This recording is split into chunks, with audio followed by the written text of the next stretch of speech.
안녕하십니까. BJ 사이먼스입니다. 사랑과 기쁨과 희망을 드리는 BJ 사이먼스. 이번에 해결해야 될 부분은 뭐냐면요, 지구과학 1에서 생물권과 그 다음에 외권 요 부분인데, 뭐 생물권은 그렇게 어렵지가 않아요. 그렇게 어렵지가 않고 중학교 때 배웠던 버전으로 설명하면 충분히 해결이 될 거라고 보고요. 그 다음에 중학교 3학년 과정에 그 벤 앨런대는 살짝 맛배기로 이렇게 살짝 나오고 넘어가는데, 이 부분은 조금만 더 제가 좀 자세히 설명을 드리도록 그렇게 하겠습니다. 일단은 뭐 참조교재에 있는 부분, 여러분들 15페이지, 참조교재 15페이지에 있는 그 생물권, 여기는 뭐 간단하게 읽고 갈게요. 그렇게 뭐 크게 어려운 부분이 없으니까. 뭐 지구에 살고 있는 모든 생물들을 생물권이라고 부른다. 뭐 이거 정도는 뭐 모르는 사람 없겠죠. 뭐 유치원생도 알 수 있는 부분들이니까. 그 다음에 뭐 생물권의 역할에서 지구 표면의 지형을 변형시키고, 그러니까 쉽게 얘기하면 예를 들면 이런 거예요. 식물의 풍화. 풍화 이제 나중에 좀 자세하게 배울 때가 있을 건데, 풍화라는 게 있어요. 그래서 기계적인 풍화하고 뭐가 있냐면 물리적인 풍화하고 화학적인 풍화가 있습니다. 근데 어차피 물리적인 풍화라는 얘기는 뭐 물이 얼어서 부피가 증가해서 뭐 바위덩어리가 떨어진다 뭐 이런 식으로 가는 건데, 여기서는 분명히 생물권이니까 생물에 대한 풍화를 얘기를 해야 되겠죠. 그렇죠? 그래서 뭐 식물의 뿌리에 의해서 식물의 뿌리가 생장하면서 식물의 뿌리가 생장하면서 뭐 바위 틈을 벌려놓거나 그렇게 해서 뭐 깨트리거나 이러한 부분들이 있겠죠. 그래서 뭐 한대지방 같은 경우는 이렇게 그 땅이 있으면 식물이 이렇게 자랄 거 아닙니까? 뿌리가 이런 식으로 뻗어 나가면 자라겠죠. 그러면 이 뿌리가 땅과 땅 사이에 아주 미세한 틈을 비집고 자라 들어가서 이제 이 뿌리가 길게 자라게 되면 어떻게 됩니까? 좌우를 벌려놓겠죠? 그래서 어떻게 한다? 암석을 부스러뜨린다. 이런 것들을 우리는 뭐라고 부르냐면 풍화라고 부릅니다. 중학교 때 배웠던 얘기예요. 그쵸? 오케이. 그 다음에 이끼가 암석의 표면을 부식시키기도 합니다. 아시겠죠? 이끼가 암석의 표면을 부식시키기도 해요. 뭐 이런 정도로만 정리하시면 될 것 같아요. 그쵸? 자, 그 다음에 지구 표면의 지형을 변화시키고, 그 다음에 대기의 조성의 변화를 주겠죠? 뭐를 통해서? 식물이 뭐를 통해서요? 광합성. 식물이 뭐를 통해서요? 이건 뭐 자세하게 이제 뒤에 가면 나올 건데, 광합성을 통해서 짙은 이산화탄소의 대기층을 CO2를 O2로 바꿔놓습니다. 아시겠죠? 오케이. 뭐 이 정도만 알고 가시면 될 것 같고. 자, 그 다음에 지표의 온도를 적절히 유지시킨다. 이거는 제가 오프라인 제자분들한테도 말씀드렸던 부분인데, 이렇게 예를 하나 들어볼게요. 사막이 있고 목초지가 있다. 풀들이 자라고 있는 목초지, 그 다음에 사막. 둘 중에 여러분들 어느 게 온도가 높게 나타나나요? 사막이 높게 나타나겠죠? 오케이? 그러면 결국은 뭐예요? 근데 얘는 빨리 달아오르고 빨리 식어버려요. 그쵸? 오케이? 빨리 그러니까 온도가 빨리 높아졌다가 빨리 낮아져 버립니다. 그러니까 낮에는 아주 엄청 뜨거웠다가 밤에는 엄청 추워버려요. 근데 목초지 지역에서는 얘가 열을 저장을 합니다. 일부 열을 저장을 해요. 그래서 어떻게 한다? 빨리 식는 거를 뭐 해준다? 막아줄 수도 있다. 아시겠죠? 오케이. 자, 지표의 온도를 적절히 유지시키기도 하고요. 그 다음에 생물권의 분포는요, 거꾸로 갔는데 죄송합니다. 생물권의 분포는 뭐냐면, 생물이 어디에서 사느냐라는 얘기죠. 어디에서 사느냐? 그러면 새는 어디에서 삽니까? 날아가니까? 대기권에서 살겠죠? 기권에서 살겠죠? 우리는 어디서 살아요? 땅을 밟고 사니까. 직권에서 살겠죠? 오케이, 좋아요. 직권에서 살고. 그 다음에 물고기는 어디서 살아요? 물에서 살겠죠? 그쵸? 수권에서 살잖아요. 그럼 얘네들이 어디에 분포하는지는 여러분들이 충분히 해석하실 수 있을 겁니다. 아시겠죠? 오케이. 자, 그 다음에 이제 외권을 설명할게요. 외권이라는 얘기는 이제 크게 얘기하면, 우리가 권을 얘기하면, 지구 내의 조건의 권은 뭐가 있냐면, 직권이 있고, 그 다음에 수권이 있고, 그 다음에 기권이 있고, 그 다음에 생물권이 있죠? 생물권. 네 가지가 있는데, 이거를 제외한 나머지는 뭐예요? 열권 이상을 우리는 뭐라 부른다? 외권이라고 하면 되겠네. 그쵸? 외권. 자, 이 외권. 외권이라는 얘기는 여러분들이 흔히 알고 있는 우주를 얘기하면 됩니다. 우주. 아시겠죠? 우주 공간. 자, 그래서 외권은 지구 기권의 바깥쪽 우주 공간, 운석 외에 다른 권역과 물질의 이동이 거의 없다. 거기다 줄 치셔야 돼. 물질의 이동이 거의 없다.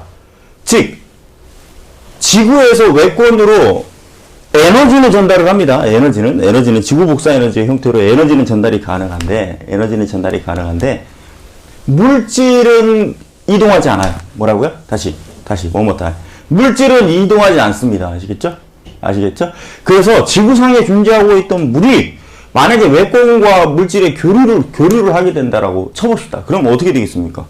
외권으로 물이 빠져나가겠죠? 그럼 지구상에 있는 물은 줄어들어야 되네. 그런데 뭐예요? 절대로 그렇지 않다라는 얘기죠. 왜요? 외권과 물질의 교류를 하지 않기 때문이에요. 아시겠죠? 오케이, 좋아요. 거기까지 정리하시면 될 것 같고. 운석 외라고 그랬잖아요. 운석은 오는 거니까. 외부에서부터 운석은 오는 거니까. 그거 들어오는 거는 있지만 빠져나가는 건 없다라는 얘기입니다. 그래서 걔는 제외한다라고 그랬잖아요. 그쵸? 오케이. 자, 그 다음에 이제, 거기 이제 지구의 자기장과 벤 앨런드 이제 여기를 별표 치셔야 돼요. 지구의 자기장과 벤 앨런드. 여기는 조금, 중요합니다. 좀 중요해요. 그래서 지구의 자기장은 왜 생기느냐라는 부분에 대해선 다이나모 이론이라는 조건이 제시가 돼야 되는데, 다이나모 이론 같은 경우는 제가 유튜브에다가 짧게 녹화를 띄워놨으니까 그거는 여러분들이 한 번쯤 검색하셔서 보시면 될 것 같고요. 자, 지구 자기장의 형성 거기 나오죠? 철과 니켈로 구성된 액체 상태의 외해. 자, 다시 말씀드릴게요. 우리가 직권 설명할 때 이쪽으로 좀 갈까요? 이쪽으로? 칠판을 벽에다 고정시켰어요. 그랬더니 흔들리지도 않고 좋네. 오케이? 자, 봐요. 우리가 직권 얘기할 때 네 가지 권을 얘기했었잖아요. 직권 얘기할 때. 어떤 네 가지 권을 얘기했습니까? 어떤 네 가지 권? 첫째, 지각. 그쵸? 뭐요? 지각. 그 다음에 멘틀. 이제 이건 조금 있으면 또 나올 거예요. 그 다음에 외핵. 그 다음에 내핵으로 이루어져 있잖아요. 그쵸? 내핵으로 이루어져 있잖아. 자, 근데 여기에서 중요한 건 뭐예요? 얘네 둘의 공통점은 핵으로 되어 있다라는 거고요. 핵이고요. 그러면 구성 성분이 철과 뭐로 되어 있다는 겁니까? 니켈로 되어 있다라는 얘기죠? 철과 뭐로 되어 있다? 니켈로 되어 있다. 오케이. 그 다음 얘네들의 차이점은 뭐가 있다고 그랬죠? 얘네들의 차이점? 벌써 까먹으셨나? 까먹으면 안 돼요. 얘는 무슨 상태다? S파가 통과하지 못한다고 그랬습니다. 그쵸? 뭐가 통과하지 못한다? S파가 통과하지 못한다. S파가 통과하지 못한다라는 얘기는 결국은 뭐를 의미한다? 액체 상태를 의미한다. 뭐를 의미한다? 액체 상태를 의미한다. 액체 상태를 의미하면서 뭐와 뭘로 돼 있다? 철과 니켈로 돼 있다. 철과 니켈로 돼 있다. 근데 중요한 건 뭡니까? 여기에서 철은 자유전자를 포함하고 있겠죠? 철은 자유전자를 포함하고 있다. 그러면 결국은 자유전자의 이동이 있겠죠? 이동이 가능하겠죠? 그러면 전류를 생성 가능하겠죠? 전류가 생기겠죠? 그럼 전류가 생기면 당연히 자기장이 생길 수 있다는 겁니다. 아시겠죠? 앙페르의 법칙. 오케이? 이게 뭐예요? 다이나모 이론이에요. 아시겠죠?